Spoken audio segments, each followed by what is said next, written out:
기도하겠습니다. 하나님 아버지 감사합니다. 오늘 시간 예배 후에 또 성경 공부를 하려고 합니다. 지난주에 이어서 교회에 대하여 좀 살펴보고 또 교회 헌법도 들여다보고 저희 교회를 살피는 시간을 가질 때 제 마음속에 교회란 무엇인지, 성경이 말하는 교회가 되어야 될 모습은 무엇인지 많이 도전받게 하시고 찬찬히 잘 생각해 볼 수 있도록 깨달음이 줄 수 있도록 주님 인도하여 주시옵소서. 감사드리면서 예수 그리스도의 이름으로 기도합니다. 아멘. 네, 오늘은 교회에 대하여 두 번째 시간입니다. 교회에 대하여 두 번째. 지난번에 첫 번째 모임 때는 저희가 신앙고백, 웨스민스터 신앙고백 25장도 좀 살펴보았고요. 그리고 저희가 교회 헌법 중에 하나인 북업 철치 오더 BCO 그 서문을 좀 살펴보았습니다. 그래서 잠시 리뷰를 드리자면 예수 그리스도께서 바로 교회의 왕 되시고 주님이 다스리시는 교회가 바로 다스리시는 그 공동체가 바로 교회라는 얘기를 했었는데요. 그러면서 기본적인 원리들 여러 가지 얘기를 나눴죠. 신앙 양심의 자유, 모든 교회의 권리, 교회의 직원, 경건과 진리의 관계, 교회의 자기가 있을 때는 어떻게 하는지, 또 직원 선출은 어떻게 하는지, 그런 것에 대해서 원리적인 부분들 저희가 얘기를 많이 나누었습니다. 근데 그것의 마지막은 역시 교회의 머리는 예수님 되신다는 것 저희가 다시 한번 기억해 봐야 하겠고요. 그 BCO를 저희가 좀 더 읽으면서 교회에 대해서 좀 더 자세히 좀 살펴보기를 원하는데요. 저희 교회 이름 기억하시죠? 교회 이름이 뭔가요?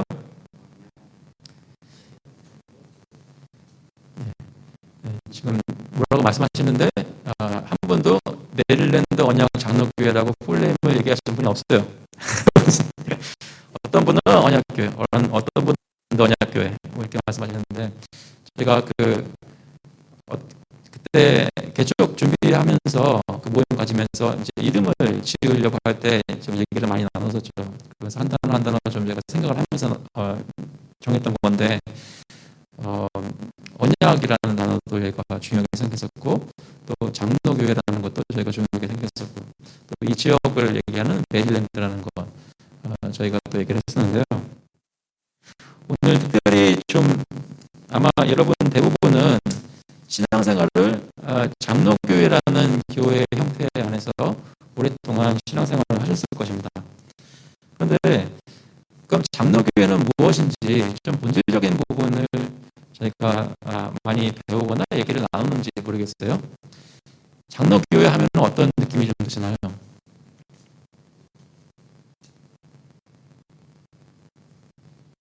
장로교회 하면 떠오르는 게 뭐예요? 마음속에, 생각 속에. 장로교회 하면 딱딱해요. 예. 큰 오해죠. 어떤 것이 있나요? 또 장로교회 무슨 생각, 어떤 단어가 마음속에 떠오르세요? 네? 보수적이에요. 딱딱해요 나왔고요. 보수적이 나왔어요. 또 없으세요? 장로교회 하면 생각나는 단어. 엄숙이요?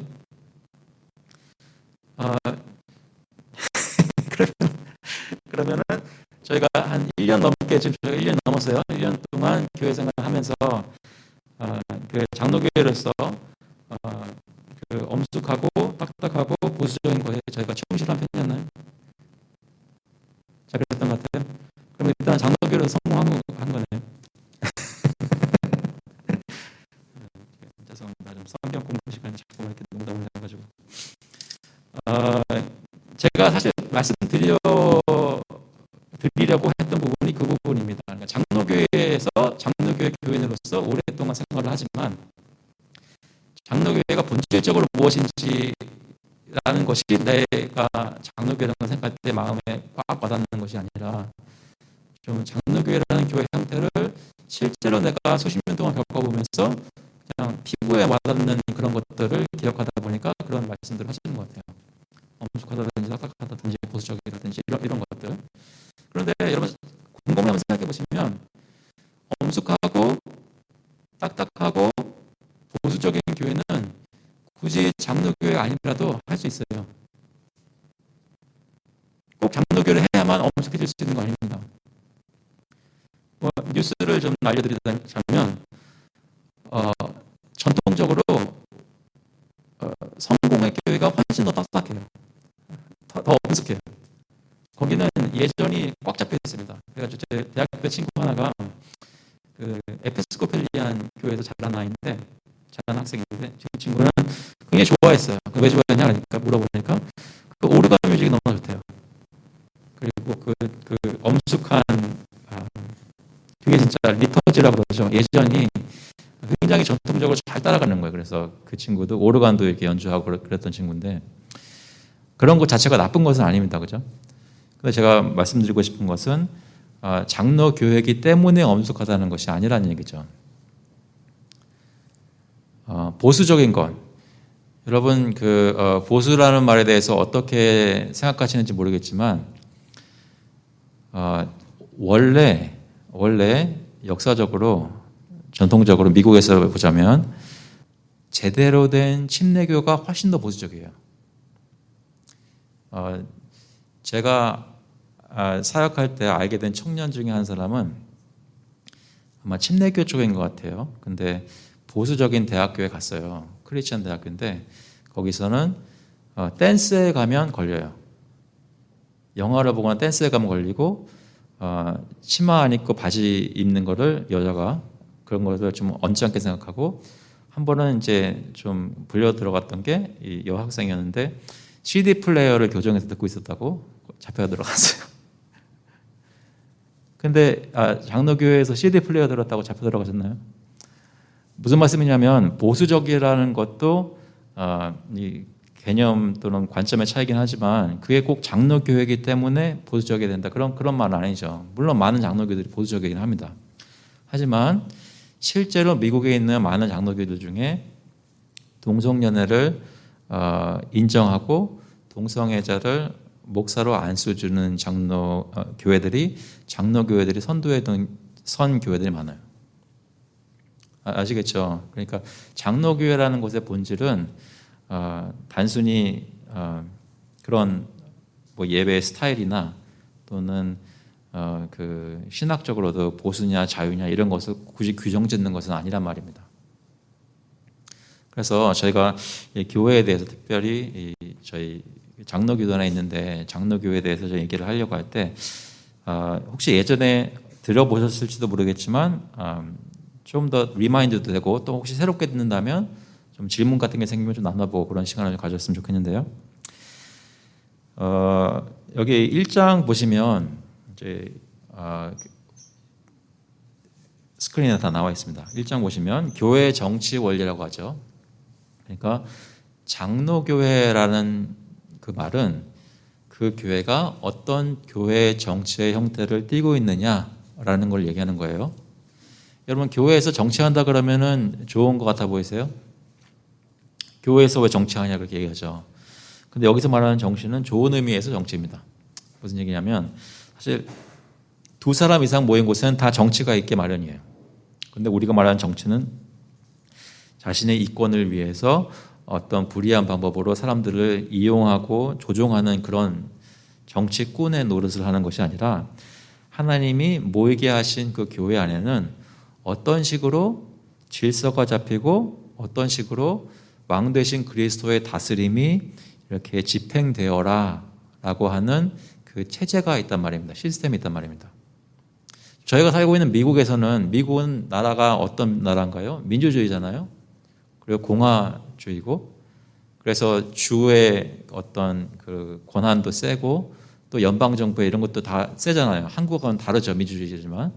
무슨 얘기냐면 교회라는 것이 그 속에 들어가서 거기서 어떤 룰들이 있고 어떻게 운영이 되는가를 볼 때 그냥 이번 해의 비전이 뭡니까? 또는 우리 교회는 뭘 지향하는 교회입니까? 단순하게 말하는 그런, 또는 이 교회는 굉장히 좀 엄숙한 교회야, 또는 이 교회는 굉장히 좀 찬양이 좋아, 또는 이 교회는 어떻게 기도를 열심히 해, 이런 것으로 특징 지어지는 것이 아니라 그 교회가 정말 어떤 생각을 가지고 그 근간이 놓아지고 어떤 식으로 사역이 이루어지는 그 원리들이 무엇인지를 장로교회에 대해서는 좀 아셔야 된다는 것입니다. 그것이 사실 원래 한국에 있는, 또 한국의 전통을 이어받은 저희 한인 이민 교회들이, 많은 장로교회들이 다 그 전통을 가지고 있어요. 그런데 그것이 많은 경우에 잘 이해가 되지 않은 상태에서 그냥 교회를 그냥 배운 대로 경험한 대로 하다 보니까, 많은 경우는 전통 따라서 하니까 그 장로교회 원칙에 맞는 것도 있는데, 어떤 사건이 생기거나 컨텍스트가 달라지면 응용을 해야 되는데 원칙을 가지고 그런 것에 생각이 없으니까 이 변화가 안 되고 계속, 아까 누가 말씀하셨지만 장로교회는 계속 보수적이 되는 겁니다. 스타일이나 이런 모습이. 이거를 이해를 하면, 그러면 하나님이 지금 2021년도에 주신 상황에서는 어떻게 사역을 하는 것이 맞는 것이구나라는 것을 깨달을 수 있는 기회가 생길 텐데, 장로교회라는 것이, 장로제도라는 것이 무엇인지를 잘 모르다 보니까, 저희가 서툴다 보니까 하나님이 정말 뭘 더 중요하게 생각하시는지를 미스하는 경우도 많다는 것이죠. 저희가 조금씩 그런 것들을 알아갈 수 있으면 좋겠습니다. 그래서 왜 이런 것들을 새해에 1월 달에 이렇게 얘기를 드리는가 하면, 여러분 예배 드리고 마음의 은혜 충만히 받고 이 모든 것을 다 하는 그 근간에 이 교회의 어떤 이러한 틀들이, 구조들이 잘 확립되는 게 너무나 중요하기 때문입니다. 진짜로 은혜 받는 예배를 또 사역을 하고 싶으시다면 저희 교회가 그런 기초가 잘 세워질 수 있기를 위해서 기도하시고 같이 노력했으면 좋겠습니다. 그것을 위해서 오늘 좀 공부를 같이 할 텐데요. 1장 교회 정치 원리를 보시면, 첫 번째 문단을 보시면, 교회 정치의 성경적 형태는 대표제도 혹은 장로제도이며 다음에 5가지 항목이 포함된다. 이게 무슨 얘기예요? 그럼 성경적인 교회 정치 형태는 대표제도 또 혹은 장로제도라고 하는 거예요, 아니에요? 성경적인 교회는 장로교회라고 말하는 겁니까, 아닙니까? 장로교단들은 성경적인 교회는 장로교회라고 얘기를 해요. 잠깐 건너뛰어서 그 챕터 1의 그 7번째 항 보시면, 장로회의 이 성경적 교리는 가시적 교회의 질서를 완전케 하는데 필요한 것이긴 하나, 이 교회라는 것이 가시적 교회가 존재하기 위해 본질적인 것은 아니다라고 해요. 그러니까 무슨 얘기냐면, 지금 밖에 나가면 장로교회를 만나던, 성공회 아까 말씀드렸던 교회를 만나던, 침례교회를 만나던, 회중교회를 만나던, 어떤 교회도 만나든지 간에 예수 그리스도가 왕이 되시고 그리스도의 복음을 전파돼 가지고 참된 신자들이 있는 곳이면 다 실제로 진짜 교회예요. 그런데 그분들과 저희가 다른 점이 있다면, 교회를 성경을 놓고 들여다보면서 생각할 때 하나님이 성경적인 그 교회의 질서를 위해 성경적으로 주신 것들을 보니까 이 시스템이 이렇게 하는 그 형태가 다른 형태가 아니라 장로교회의 형태구나라고 마음에 확신이 들었기 때문에 이런 걸 한단 말입니다. 이게 가장 중요한 걸 제가 얘기하는 건 아니에요. 예수 믿고 구원받는 게 가장 중요해요. 하나님께 예배드리는 거, 이게 가장 중요해요. 그러나 건강하게 교회 생활을 하려면 성경에서 말씀하시는 것을, 지시를 따라야 되는데, 그것을 따르다 보니까 교회는 그럼 어떻게 해야 되라는 질문에 대해서는 성경은 장로교회라는 것을 해답으로 주고 있다는 것을 저희가 고백한다는 말입니다. 이해되시죠?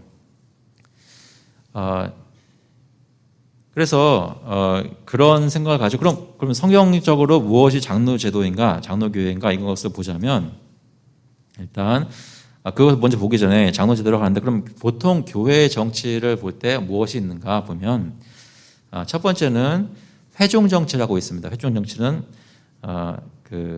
회종 정치가 있고, 두 번째는 감독 정치가 있고, 세 번째로 장로 정치가 있습니다. 교회 정치 체제에서 가장 중요한 질문 중에 하나는 누가 교회에서 권위를 가지고 다스리는가라는 질문이에요. 그런데 회종 정치는 교회의 권위는 모든 성도가 다 가지고 있고, 모든 교회의 어떤 권위 행사도 다 모든 성도가 해야 되는 것이다 라고 얘기를 해요. 예를 들자면 교회의 어떤 크고 작은 일들을 결정할 때 원칙적으로는 모든 회중이 다 같이 모여서 늘 교인총회를 해야 되는 겁니다. 그게 회종 정치인데, 대표적인 예로는 침례교가 있죠. 침례교는 원래 그래요. 원래 클래식한 침례교는. 그리고 또 한 가지 덧붙이자면 각 회중 하나가 다 독립성을 가지고 있습니다. 두 번째 감독 정치는 뭐냐면, 거기서 말하는 것은 교회의 권위는 계급으로 나누어진 성직자들, 그 레벨에 따라서 한 사람 한 사람들이 그 권위를 가지고 있다는 것입니다. 대표적인 예가 바로 카톨릭이 되겠죠. 또는 감리교회가 그렇습니다. 거기는 말 그대로 탑다운이에요. 아까 말했던 회종 정치가 바텀업이라면 이 감독 정치는 탑다운입니다. 그런데 세 번째 장로 정치는 무엇이냐면, 장로 정치는 교회의 권위는 모든 교회에 있는 사람들에게 있는데, 그 교회의 권위를 행사하는 형태가 모든 회중은 직원들을 선출해서 교회의 크고 작은 모든 일들을 그 직원들이 그 교회의 권위를 행사한다, 집행한다라는 것에 차이가 있습니다. 그래서 그 사람들이 누구냐면 바로 소위 말하는 장로들이에요. 장로라는 말은 프레스바이터라고 하는 것입니다. 엘더란 말이 프레스바이터라는 것인데, 그래서 영어로 말할 때 장로교회 하면은 프레스비테리안 교회라고 하는 거예요. 근데 이 장로라고 말할 때 프레스바이터 하는 것은 저희가 보통 한국교회에서 얘기하는 목사가 아닌 장로 이렇게 얘기하는 것이 아니라, 이따가 얘기를 하겠지만 가르치는 목사도 강도하는 장로이고, 또 그것이 아닌 주로 이렇게 교회 치리를 담당하는 그 시무 장로님들도 치리 장로라고 해서 사실은 장로와 같은 그런 직분으로 보는 것입니다. 한 가지 얘기를 더 하자면, 회종 정치는 아까 말씀드린 대로 교회마다 독립성이 강한데, 그래서 어떤 교회가 다른 교회에 대해서 어떤 구속력이 거의 없는데, 반대로 감독 정치는 예를 들어 생각해 보시자면, 카톨릭 같은 경우는 교황이 말하는 게, 그 다음에 주교가 말하는 게, 그 다음에 이제 계급 내려와서 이제 신부가 말하는 게 이제 법인 거죠. 그래서 구속력이 카톨릭 교회는 이론적으로 보면 이상에 존재하는 모든 카톨릭 교회에 대한 권위 행사가 교황 한 사람한테 있게 됩니다. 그런데 이론적으로 보자면요. 근데 장로 정치는 이론적으로 봐도 그렇지가 않아요. 회종 정치도 아니고 감독 정치도 아닙니다. 무슨 얘기예요? 모든 교회의 교인들이 어떤 권위를 가지고 있는데, 그 권위 행사는 우리 교회를 다스리는, 섬기는 그 장로들을 선출하는 권위예요. 그래서 그 선출된 그 사람들이, 그 장로들이 이 교회를 다스리도록 하는, 그래서 대표 정치라고 하는 것이고, 그래서 장로 제도라고 하는 것입니다. 그것뿐만 아니라 장로교회는 말 그대로 장로교단이 있으면 방금 선출된 그 직원들이 지역에서 모여서 회의를 가지고 치리를 하는 것이 소위 말하는 노회라는 것입니다. 그리고 그 각 교회에 있는 강도 장로, 또 교회 대표들이 모여가지고 장로들이 모여서 또 온 교단에 있는 사람들 같이 모이는 것이 교단 총회예요. 그러니까 거기는 구속력이 있죠. 어떻게 해요? 이런 장로들의 모임들을 통해서 구속력이 있는 것입니다. 제가 언제 한번 다시 그런 것을 더 자세히 나누게 될 때 그때 더 얘기를 나눌 텐데요. 그 차이가 있는 것이 왜 이렇게 중요한가? 실제로 여러분은 어떠신지 모르겠지만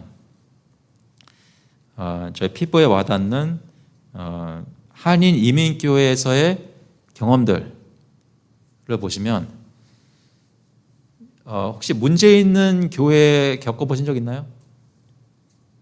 교회에서 어떤 좀 일들이 있었던 거 경험해 본 적 있으세요?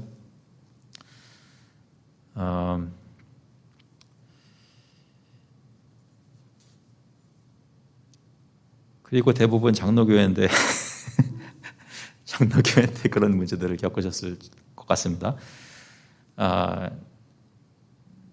너무 심플하게 좀 극단적으로 말씀드려서 좀 예배의 경우가 많은 그런 스테이트먼트인데도 불구하고 말씀을 드리고 싶은 건 뭐냐면, 제 경험에 의하면 한인 이민교회는 회종 정치하고 감독 정치가 섞인 거예요. 아무리 겉으로는 장로교회라고 해도 진정한 장로교회는 참 찾아보기 힘듭니다. 한인 이민교회의 경우에. 그런데 그 교회 안에 목사님들, 장로님들, 또 여러 직분자들, 또 파가 생기고 여러 가지 이런 모습들이 회종 정치를 제대로 하는 것도 아니고 감독 정치를 제대로 하는 것도 아니고 그걸 짬뽕으로 해가지고 그거를 장로교회라고 말하는 곳을 하려다 하다 보니까 문제들이 계속 생기는 거예요. 그냥 제가 좀 평가하는 것입니다. 물론 여러 가지 다른 문제들이 있겠지만, 그래서 결국은 이 말씀을 드리는 이유는 저희가 교회 건강한 교회를 유지하고 또 운영해 나가기 위해서는, 갖고 나가기 위해서는 우리 교회에서 권위는 어떻게, 예수 그리스도의 다스리신 권위가 어떻게 집행이 돼야 하는지, 그런 것들을 잘 이해해야 할 필요가 있다는 것이죠. 그런 것들을 미리 알고 그런 것에 따라서 교회가 이제 다스려지는 것을 볼 때 불필요한 오해도 없어지고 서로 이해하는 마음으로 배려하는 마음들이 생길 수 있습니다. 아시겠죠? 그래서 오늘은 그거를 일단 이해하시면, 이런 표현은 좀 그렇지만 본전은 뽑으신 거예요. 그걸 좀 이해하시면 좋겠습니다. 최근에 이런 얘기 들어보셨어요? 제가 지금 말씀드린 얘기들을 장로교회 오래 다니시면서 한번 생각해 보셨습니까? 이거를 좀 생각을 해봤으면 좋겠어요. 우리 교회에서 다스리는 사람들은 누군가? 예수님이 다스리시는데 그 예수님의 다스리심이 실제로 눈에 보이는 식으로 어떻게 나타나야 하는가? 왜냐하면 교회에 떠나서 나라를 보셔도 지금 대통령 한 사람 뽑는데 이런 진통을 겪는다면, 사람은 두 사람 이상 모인 곳에 항상 정치라는 것이 있게 마련이고, 그것을 잘하는, 건강하게 하는 성경적인 방법이 있는가 하면 그것을 인간의 지혜로 교회를 막 하려고 하면서 이렇게 충돌하고 문제가 생기는 식으로 할 수도 있다는 것입니다. 두 번째 볼게요. 여기 또 보시면 이 가시적인 교회라는 얘기가 나오는데요.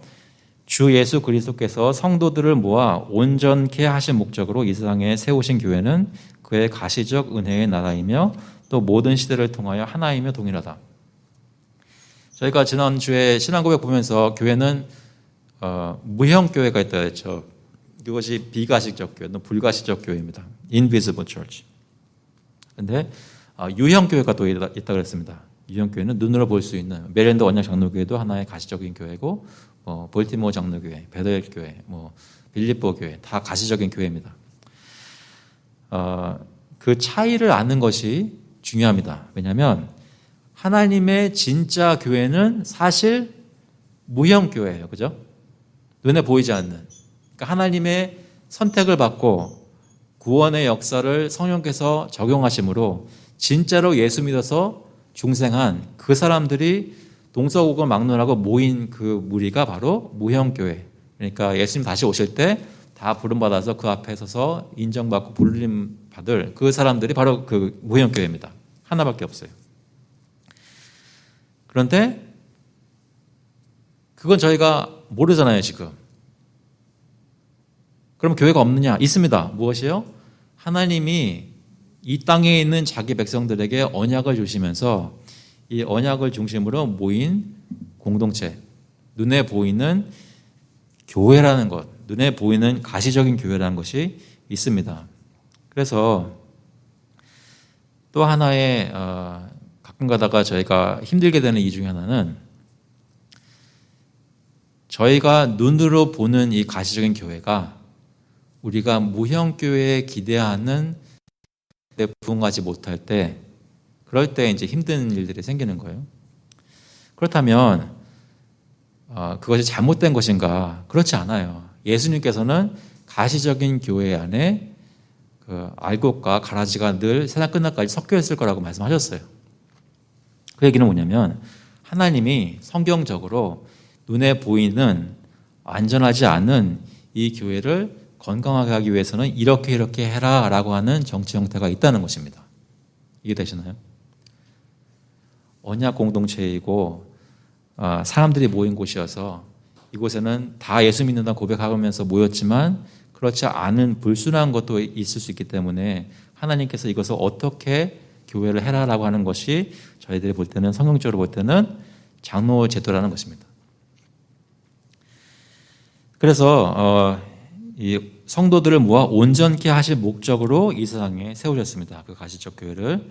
그런데 여기 보시면 그래서 아까 1항으로 다시 한번 돌아가 보시면 그 장로 제도이며 하면서 다음에 5가지 항목이 포함된다고 그랬죠. 그 5가지 항목이 뭐였냐면 교회, 교인, 교회 직원, 교회 치리회, 교회 규례. 영어로는 the church, its members, its officers, its courts, its orders. 이 5가지로 얘기를 합니다. 이런 것들을 이제 2번부터 쭉 하나하나씩 설명을 하는 거예요. 그래서 교회에 대해서는 이것은 가시적 은혜의 나라이며 모든 시대를 통할 하나이며 동일하다. 보편적인 교회인 것을 얘기하고 있고요. 3번에서는 그 교인들에 대해서 얘기하죠. 이 가시적인 보편적 교회 교인들은 모든 나라 가운데서 주 예수 그리스도를 믿는 신앙을 고백하고 또 그의 법에 복종하기로 약속하는 모든 사람들과 그들의 자녀들이다. 그래서 이 가시적인 교회에 속하는 교인은 누구냐라는 질문을 하면 침례교회하고 장로교회하고 답하는 게 달라요. 침례교회는 주 예수 그리스도를 믿는 신앙 고백을 하는 사람만 교인이에요. 그런데 장로교회에서는 주 예수 그리스도를 믿는 신앙을 고백하고 그의 법에 복종하기로 약속하는 모든 사람들과 또 그들의 자녀들이에요. 그러니까 아직 자기 입술로 신앙을 고백하지 못하는 우리의 자녀들도 아기들도 정식으로 이 교회에 적법한 교인이란 말입니다. 어떤 교인인가? 비수찬 교인이라고 해요. 자기 입으로 신앙 고백할 수 있는 사람들은 수찬 교인이라고 해요. 그 성례에 참여할 수 있는 사람, 성찬에 참여할 수 있는 사람, 성찬을 받을 수 있는 사람에서 수찬 교인을 하는데 자녀들은 비수찬 교인이라고 하는데 그 사람들도 그 아이들도 이 가시적인 교회의 멤버란 말입니다. 그래서 이 교회의 다스림 안에 들어오는 거예요. 원래 원칙적으로 회중교회에서는 자녀들을 가르치고 열심히 노력하지만 누가 따져본다면 그 아이들 교인이라고 할 수가 없어요. 왜요? 신앙 고백을 하지 않았기 때문에. 침례교회에서는. 이해되시나요? 교인이 누구냐라는 것은 교인이 누구로 구성되어 있느냐는 것에 대해서 장로교회는 특정한 답이 있다는 것입니다.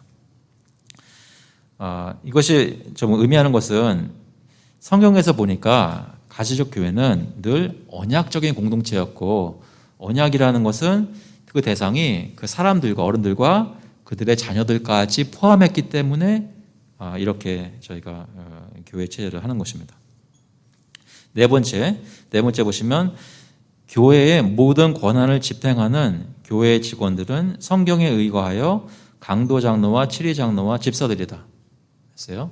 아까 말씀드린 대로 그 장로와 집사들인데 한국말로 번역된 것은 강도 장로 하나, 치리 장로 하나, 집사도 하나 이 3가지 직분으로 보여지는데 사실은 영어로 보시면 teaching and ruling elders and deacons예요. 그러니까 엘더와 디콘이 2가지가 있는데 엘더의 경우에는 그 역할에 따라서 둘로 나뉘는 것이라고 보는 것입니다. 성경에 보니까 직분이 없어요가 아니라 그러니까 모든 사람들이 다 직분자여도 아니고 우리 교회는 직분 세우지 않아요도 아니에요. 성경을 보면 분명히 직원들이 있고 직분자들이 있어요. 그런데 그것이 누구냐라는 질문에 있어서 안수를 받는 장로들과 집사들이라고 이것을 얘기를 하는 겁니다. 이해되시나요?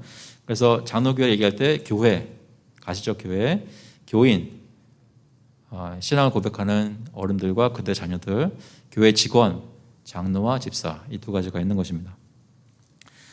그 다음에 5번째 항을 보시면 교회의 관할권은 개별적인 권한이 아니라 치리회들의 장로들에 의해 행사되는 공동의 권한이다. 이 치리회들은 한 지교회나 다수의 지교회에 대하여 관할권을 가질 수 있으나 이들은 상호 관계를 유지하여 교회의 통일성을 실현한다. 이거 역시 저희가 잘 살펴봐야 되는 것인데요. 교회를 다스리는 그 다스림 안에 들어와 있는 것, 관할 안에 들어와 있는 것은 어떻게 무엇을 볼 때 누구의 관할하에 있다고 보아지는 것이 맞느냐라고 질문한다면 그것은 한 사람 한 사람의 개별적인 권한이 아니라 그 장로들의 개별적인 권한이 아니라 치리회들의 장로들이 모인 그 치리회라는 모임 그것에 의해서 행사되는 공동이 가지는 권한이라는 거예요. 그런데 그 치리회는 한 교회에 있는 치리회면 당회라고 불려서 그 한 교회 위에만 그 관할권이 있어요. 근데 이 장로들이 또 아까 말씀드린 대로 여러 교회에서 모인다면 노회라는 것을 이루면서 여러 지교회 위에 관할권이 있어요. 근데 교단 전체에 있는 모든 강도 장로와 치리 장로들이 모인다고 한다면 그러면 교단에 있는 모든 교회에 다 관할권이 있는 거예요. 이것이 왜 중요하냐면 다시 한번 말씀드릴게요. 한인 이민교회에서 저희들이 경험했던 여러 가지 고질적인 문제들 중에 하나가 뭐냐면 교회와 교회의 관계예요. 교회와 교회의 관계. 그런데 회중 정치와 감독 정치를 믹스해가지고 저희가 원하는 것만 뽑아가지고 쓰는 그런 한인 이민교회의 그 정치 형태로는 교회와 교회와의 관계를 성경적으로 건강하게 오랫동안 유지할 수 있는 그런 틀이 없어요. 그런데 장로교회라는 그 틀 안에는 정식으로 장로들이 모여서 치리회를 이룬다라는 것이 가능하고 요구되기 때문에 한 교회를 또 다른 교회를 한 교회에 있는 장로가 다른 교회에 있는 일에 대해서 또 어떤 것에 대해서 어떻게 할지 이런 것에 대해서 룰이 있고 하라고 하는 요구되는 사항이 있단 말입니다. 그렇기 때문에 관계가 어떻게 운영하느냐에 따라 다르겠지만 관계가 없을 리 없을 수가 없는 거예요. 이해되시나요? 전통적으로 옛날에 여러분 젊으셨을 때나 어리셨을 때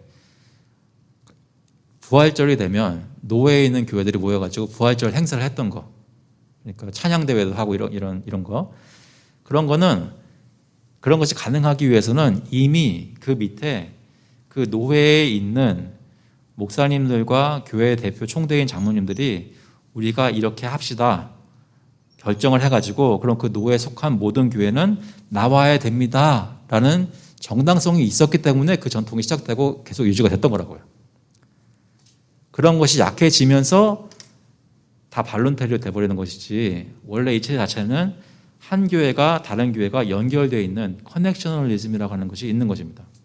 그래서 장로교회 하나가 제대로 어느 지역에 세워지면 그 장로교회가 또 개척교회를 낳고하면서 그 지역을 유기적으로 복음화할 수 있는 시스템이 구축이 되는 거예요. 이해되시나요? 이게 굉장히 중요한 거예요. 대부분의 한인 이민교회의 문제들은 교회 안 아니면 교회 밖인데 당연하죠. 근데 교회 안에서는 나타나는 그 모습들 또 교회 밖에서 나타나는 모습들 이런 것들이 장로교회라고 말을 하는데 그런 걸 안 지키기 때문에 일어나는 거란 말입니다. 단면적으로 보자면 여러 가지 팩트들이 있겠지만 이해되시나요? 그래서 이거 저희가 적어도 좀 살펴볼 이유가 있습니다. 여기서 말하는 또 한 가지 말씀드려야 되는 거는 여기서 말하는 치리회라는 거는 영어로는 콜트라고 하죠. 여러분 콜트에 가보셨어요? 콜트에 가시면 어떠신가요? 엄숙하고 딱딱하고 보수적이죠. 그렇다고 콜트에서 뛰쳐나오신 분 계세요. 다 거기 가만히 앉아있잖아요. 근데 콜트에서는 뭘 해요? 판사가 나와서 케이스를 듣고 뭐라고 얘기를 하죠? 그 얘기를 무슨 얘기를 합니까? 법에 따라서 얘기를 해요. 판사가 그 얘기를 듣고 이 상황에서는 이걸 이렇게 하는 게 좋을 것 같으니까 오늘부터 우리 카운티에서는 이런 규정을 만듭시다 가지고 이렇게 적용시키는 거 보셨어요? 판사는 법을 만드는 사람이 아니에요. 법을 해석하고 선포해서 집행되도록 판결을 내려주는 사람이에요. 그죠? 내려주는 곳이에요. 코트라는 것은. 교회에서 사역을 하려고 할 때 굵직굵직한 것들, 진짜로 중요한 것들을 하려고 하면 교회에서 그 다스리는 역할을 맡은 권한을 받은 그 치리회인 당회가 그걸 해야 되는데, 당회가 뭘 해야 되는 겁니까? 이런 상황이 됐으니까 저희가 볼 때는 이렇게 하는 게 좋을 것 같은데요 라고 새로운 규정들을 만들어내는 것이 당회가 아니란 말입니다. 당회는 성경에 나타나 있는 예수 그리스도의 법이 이렇다라는 것을 해석하고 디클레어하는 기관이에요. 그것에 따라서 교회가 다스림을 받도록 하는 것을 당회의 역할이라고 하는 것입니다. 이해되시나요? 그래서 한번 상상을 해보세요. 모든 장로교회가 장로들을 강도 장로든 치리 장로든 적법하게 세워서 모든 교인들의 권한 또 선출 그것이 반영이 된 상태에서 그 사람들이 사람들 보고 다스리는 교회 운영하는 것이 아니라 오직 성경에 나타난 그리스도의 법이 무엇인지 이미 그리스도께서 주신 명령을 따라서 그것을 해석하고 그것에 따라서 교회를 운영한다고 한다면 어디서 문제가 생겨요? 근데 우리 교회만 하는 것이 아니라 우리 교회 옆에 있는 같은 노회에 있는 다른 교회도 그 일을 한다고 한다면 그 지역은 건강한 교회들이 정말 생기고 복음에 대한 엄청난 파워풀한 증거들이 커뮤니티에 있는 주민들에게 퍼지는 겁니다. 그래서 가시적 교회의 통일성은 이러한 치리회를 통해서 나타나는데 노회와 총회를 통해 여러 지교회들 한자리에 모여서 교회의 권한을 함께 행사하고요. 이러면 이미 다 알고 계시는 거지만 다음 주에 오늘 교회 광고 나갔죠. 다음 주에 저녁에 있는 당회 정권위원회라는 것은 역할상으로 보자면 말 그대로 당회예요. 당회. 우리 교회는 치리회의 관할 아래에 있지 않은 것이 아니라 관할 아래에 있다고요. 그 이유는 뭐냐면 거기에 지금 저희 자체적으로 장로가 세워지지 않았기 때문에 지금 강도 장로는 저 하나밖에 없잖아요. 근데 장로 정치는 한 사람이 하는 법이 없거든요. 특수한 경우로 빼놓고서는 한 사람 하는 경우가 없어요. 그렇기 때문에 장로님들을 빌려주어서 노회에서 저희 교회에 적법한 관할권을 해주는 겁니다. 근데 그 사람들 하는 건 뭐예요? 어떻게 보면 제가 당회 정권위원회 이런 거를 한 2번인가 3번인가 지금 저희 교회까지 합쳐서 저 파트가 돼가지고 한번 해본 적이 있는데 이런 점이 있어요.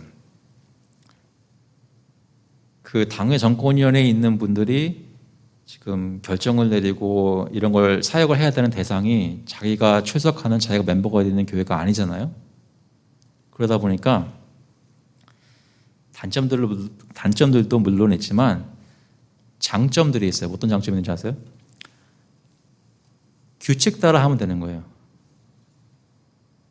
자기 이해관계가 섞여 있지 않고 내가 생각하는 걸 이게 아니다 보니까 뭘 가지고 하냐면 교인들 사람은 다 모르는데도 불구하고 성경적으로 교단 헌법적으로 무엇이 옳은 것인지 적법한 것만 보고 따지고 결정을 내려요. 그러다 보니까 제가 보통 곁에서 봤던 어떤 지교회들의 당회들에서 있는 트러블 이런 것들이 그런 당회에서는 거의 없어요. 그래서 긍정적인 얘기들을 케이스로 삼아가지고 막 교회에 대해서 말씀을 드리지 못하고 여러 가지 좀 어떤 것들이 문제가 있었는데 이렇게 하면 해결됩니다. 이런 식으로 말씀을 드리는 방법을 통해서 말씀을 드리는 이유는 저희 교회도 몇 년 지나면 장로님도 생길 거고 저희 교회도 자체 당회가 생길 거고 저희 교회 안에서 교회 정치 같은 것이 이루어질 거고 이건 모든 교회가 다 그렇습니다. 그런데 그렇게 할 때 저희가 노력하고 힘쓰는 것은 하나님이 성경에서 가르쳐 주신 그런 교회의 모습으로 이렇게 합시다라는 것을 미리 말씀드리는 거예요. 6번째로 보시면 직원의 안수는 노회가 허락한 전도 목사가 안수하는 경우를 제외하고는 제가 아까 방금 말씀드린 굉장히 레어한 케이스죠. 노회가 허락한 전도 목사가 안수하는 경우를 제외하고는 보통 치리회에 의한다. 그러니까 한 교회에서 장로를 세우거나 집사를 세우는 것은 그 당회의 소관이고요. 그리고 또 그 강도 장로들, 목사들을 세우는 것은 그 노회의 소관이고 그렇습니다. 직원들이 그걸 집행하는 거죠. 물론 투표나 이런 것들은 선출은 그 교인들이 하지만. 그래서 맨 마지막에 말씀드렸던 대로 이러한 장로회의 성경적 교리는 저희가 볼 때는 성경이 가르치는 가시적 교회의 질서를 완전케 하는 데 필요한 것이긴 합니다. 이것이 없으면 교회가 성숙한 모습을 잘하는데 많이 부족합니다. 하지만 이런 정치 체제가 있어야만 교회다라고 말씀드리는 것은 아니라는 것이죠. 혹시 다 이해되시나요? 혹시 질문 없으세요? 그냥 제가 앞에서 얘기하니까 그냥 네네 그러고 그냥 따라오시는 거 아니에요?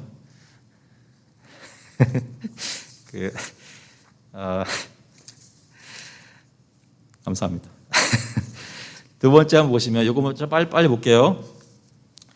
가시적 교회의 정의, 아까 얘기를 했는데 율법 이전의 구약이죠. 구약의 모세율법 전입니다. 율법 이전에 또 율법 아래 대부분의 구약이죠. 그 다음에 현재 복음 아래 이것은 신약입니다.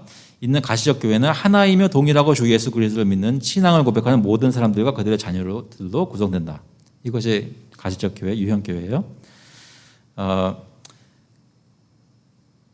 가지 덧붙이자면 저희가 보통 말하는 교회의 비전, 교회에서 어떤 조직, 또 방금 이게 많이 했던 장로 정치 체제 이런 것들은 다 가시적인 유형 교회에 대해서 말하는 것입니다. 아시겠죠? 이 유형 교회, 가시적 교회를 어떻게 해야 되는지에 대해서 얘기를 하는 거예요. 두 번째, 그리스도의 몸의 가시적 통일성은 명확히 보이지 않는다 하더라도 신앙을 고백하는 그리스도인들이 다른 교파들로 나눠져 있다고 해서 침례교, 장로교, 감리교 다 나눠져 있다고 해서 이 실제로 눈에 보이는 가시적 교회가 통일되어 있다 하나라는 것이 파괴되지는 않습니다. 말씀과 성례를 근본적으로 정직하게 유지하는 모든 교파들, 그러니까 이단이 아닌 교파들은 다 예수 그리스도 교회의 참 지체들로 인정되어야 하는 것입니다. 그리고 쉽게 말하자면 통일성, 단일성, 이 가시적인 교회의 이런 보편성들은 아무리 나뉘어져 있어도 실제 나뉘어져 있잖아요. 그래도 서로 하나이고 또 이 하나된 것이 교회의 삶 속에서 보여져야 한다는 것이죠. 그리고 세 번째, 교회가 여러 지교회로 나뉘어야 하는 것은 성경적인 모범에 의한 것입니다. 성경을 보시면 고린도 교회, 에베소 교회, 빌립보 교회, 골로새 교회, 라우디게아 교회, 서문화 교회 이렇게 나눠져 있었잖아요. 그 지역에 따라서. 그래서 하나인 하나님의 참된 눈에 보이는 교회인데도 불구하고 나뉘어져 있는 것은 성경적인 모델이에요.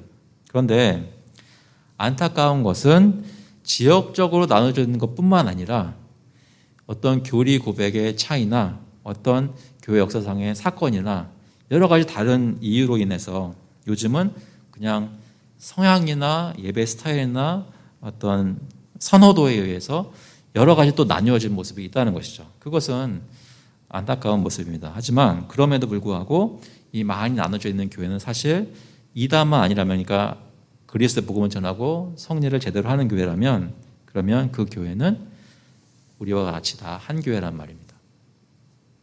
아시겠죠?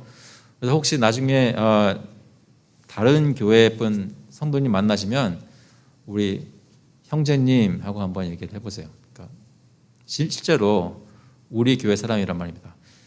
재미있는 얘기를 한번 드릴게요. 이번에 저희 교회에서 달력을 안 만들었어요. 일부러 안 만들려는 건 아니에요. 그냥 생각을 못했을 뿐입니다. 근데 이제 조금 어떤 가정을 얘기하는데 미안하게 다른 교회, 어떤 큰 교회에서 달력을 만드는 거 그걸 가져와서 쓰려고 가봤더니 다 떨어지고 없더래요.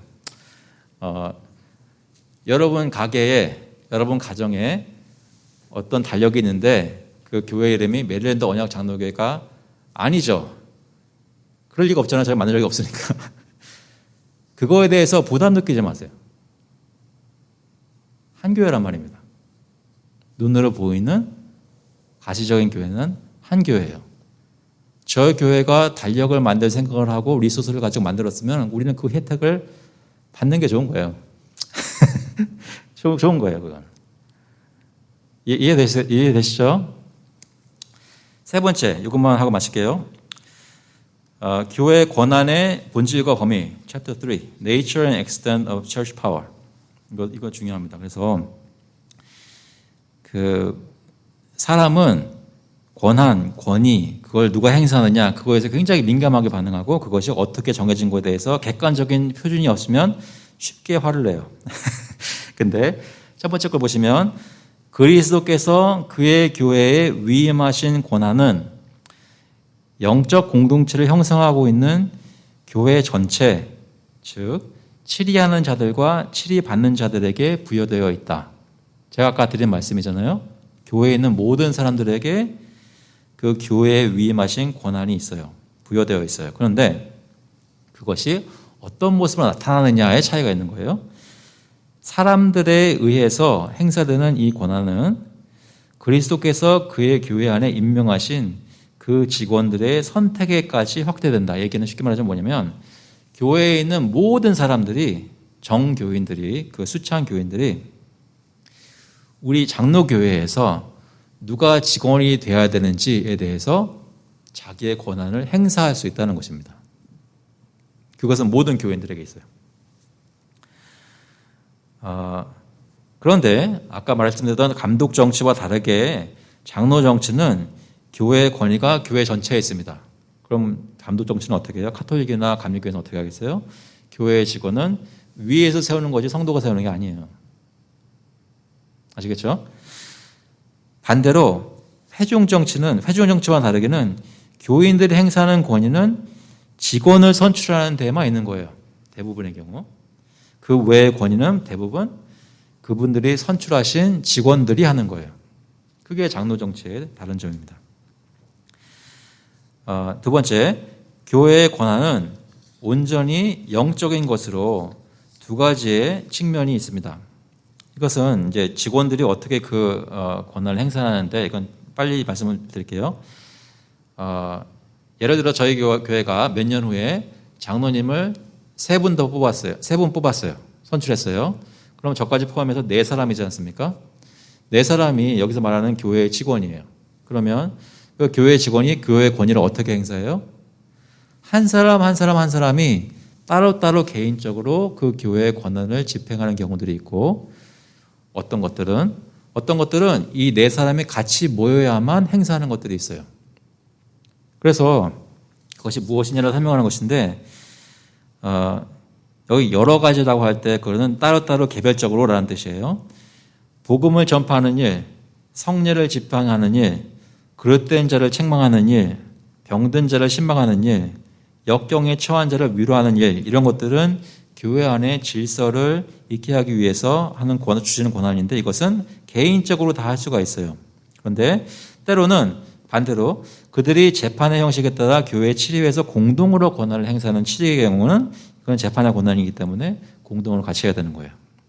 이건 지금은 잘 이해 안 되실 수도 있지만 나중에 더 설명을 드리겠습니다. 하지만 이 권한 행사하는 것이 다른 모습으로 될 때가 있다는 것입니다. 한 가지 중요한 것은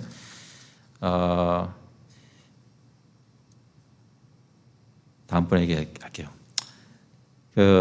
세 번째, 세상 나라와 구별되는 하나님의 나라의 통치 기구로서의 교회의 유일한 기능들은 성경에 게시된 그리스도의 법을 선포하고 시행하며 집행하는 데 있다. 아까 말씀드린 것입니다. 법을 만드는 것이 아니라 그리스도께서 이미 세우신 법을 선포하고 시행하며 집행하는 것이고요.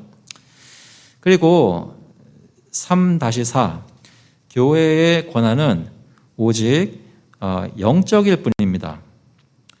국가의 권한은 강제력을 포함합니다. 여러분이 스피딩 티켓을 받았는데 안 내면 어떻게 해요? 국가가 다음번에는 스피딩을 잘 지키실 수 있도록 열심히 기도하겠습니다. 그래요? 돈 내라 그러죠. 돈 안 내면 어떻게 하겠어요? 끌려가는 거예요. 국가는 그래요. 하나님이 국가에 주신 권한은. 교회는 안 그래요. 여러분 제가 연초에 지금 현재 여러분이 매주 보는 저희 교회 유일하게 있는 장로예요. 강도 장로란 말입니다. 연초에 우리 매일매일 성경 읽는 거 한번 해봐요 라고 얘기했어요. 한 3번인가 얘기했어요. 근데 아마 안 하고 계시는 분들이 있을 거예요 지금. 저도 빼먹은 적이 있으니까. 그러면은 제가 여러분 끌고 가요?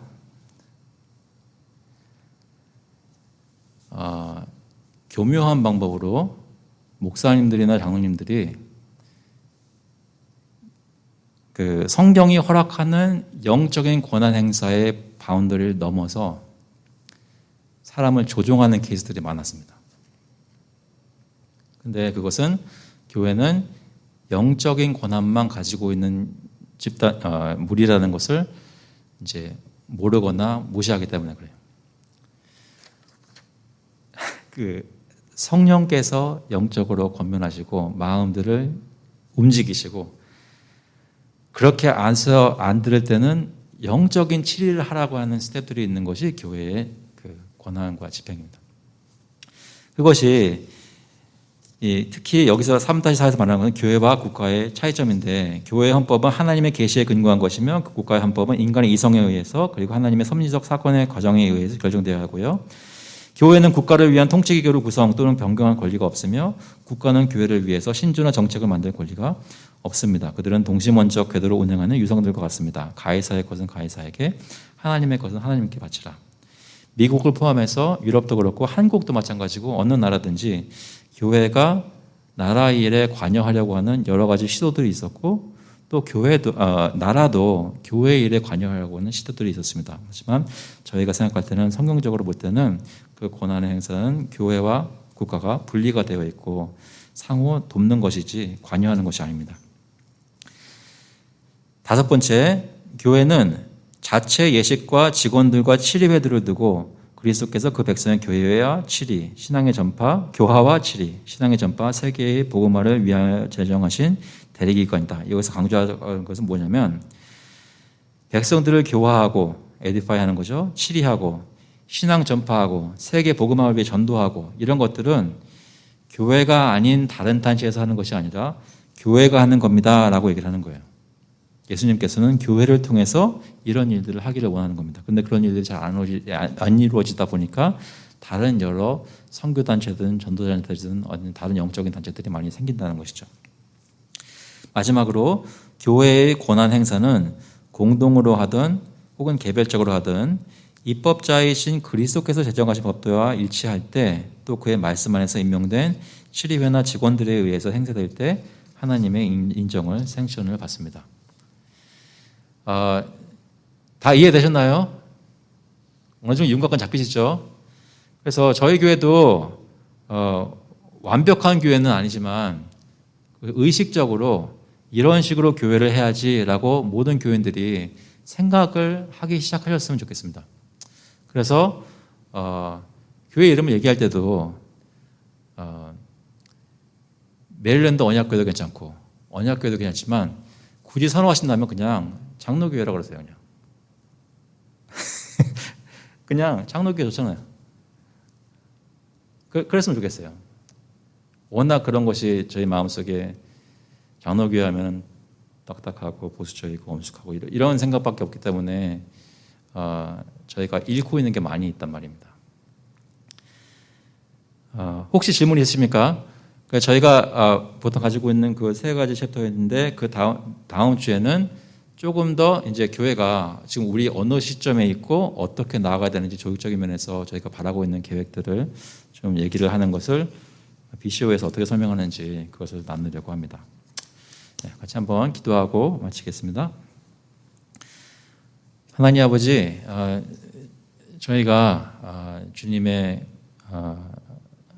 건강한 교회가 되기를 원하고 저희 뜻대로 마음대로 교회를 만들어 나가는 것이 아니라 주님께서 하라고 하시는 그런 교회를 만들어가고 섬기고 싶습니다. 어떻게 되는지 지혜도 많이 부족하고 경험도 부족하고 주님의 긍휼하신 섭리가 많이 필요한 것을 고백합니다. 저희를 불쌍히 보시고 저희 교회가 실수도 하고 또 잘못하는 것도 있겠지만 그때그때마다 주님께서 저희를 치리해 주셔서 저희를 권징하시고 권면해 주셔서 저희가 조금이라도 더 하나님이 원하시는 순결한 교회의 모습이 될 수 있도록 주님 인도하여 주셔서 오늘 시간 주신 것 너무나 감사하고 다음번 만날 때까지 지켜주시기를 간절히 바라며 감사드리면서 예수 그리스도의 이름으로 기도합니다.